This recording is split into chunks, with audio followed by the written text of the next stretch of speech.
Joining me now is Canada's former ambassador to the United Nations, Alan Rock, and lots of other titles too, but we'll give you that one for today. Good to see you. Thank you.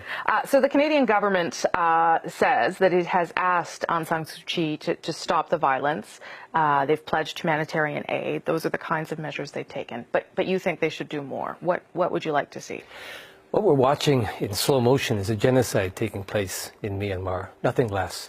So I think Canada should use its weight at the United Nations to make a fuss, to encourage other countries of similar mind to join with Canada in a coalition, put pressure on the Security Council, demand that action be taken, that sanctions be considered or imposed, that other steps be taken to get the attention of the government of Myanmar. I mean, we're talking about 1 million lives being at stake. Already 145,000 have fled the country. The rest are living in very difficult circumstances, facing violence conducted by Myanmar's military.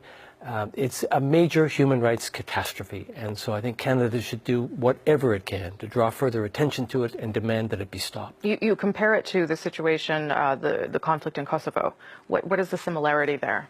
Well, it's just striking that it was 20 years ago right now that we were looking at the ethnic cleansing in Kosovo when Muslims were under attack.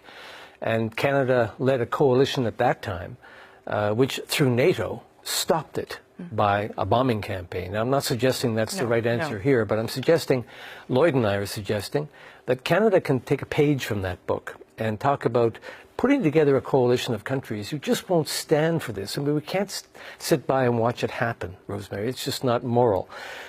We have a terrific team at the UN. Ambassador Blanchard and his team in New York are outstanding people.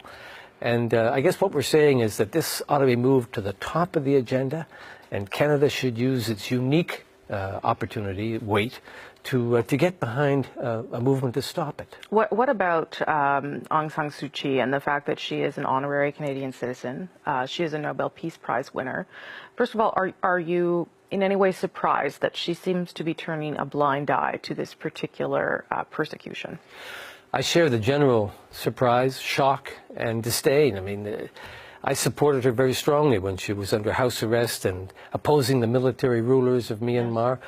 Now that she's in de facto position of power, she seems to have turned away from all of that, and I'm not sure whether she's afraid of offending the military, thinking that they might reemerge and displace her. Sure.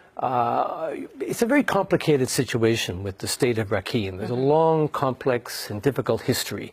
The Muslims in that part of the country have always been second-class citizens if they've been allowed citizenship at all. That's right. So it's a hot-button issue in Myanmar. I understand that. But surely a recipient of the Nobel Peace Prize should not associate herself with the kind of savagery that's going on in that state.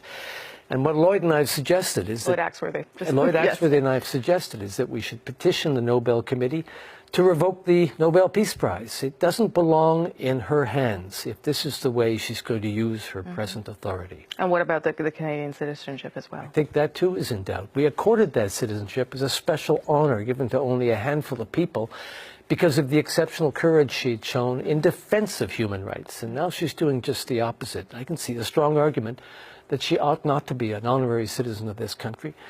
She doesn't bring credit to Canada, not by what she's doing at present.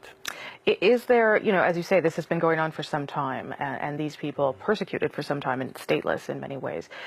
Is there some benefit, at least, to the spotlight now? It seems we're talking about it in a way we haven't before. So there's got to be some benefit to that, I would imagine. Well, it's a very optimistic view, but I don't share that optimism, frankly. Kofi Annan just did a report of a commission, a special commission appointed by the government of Myanmar, of an international panel to look into the circumstances in Rakhine State. He made a number of recommendations that would overcome some of the barriers to equity. I mean, Muslims in that state are not citizens of Myanmar for the most part. They have no access to basic sanitation, education, or health care.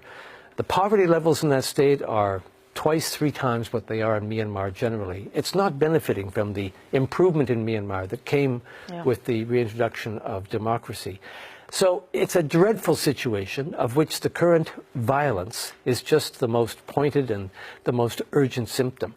So I think there's a lot of work to do in that state, and I understand that there's state sovereignty and we have to respect what goes on inside a country's borders, but In 2005, the world agreed unanimously that we would not stand by and watch a sovereign state kill its own people. That's what's happening there.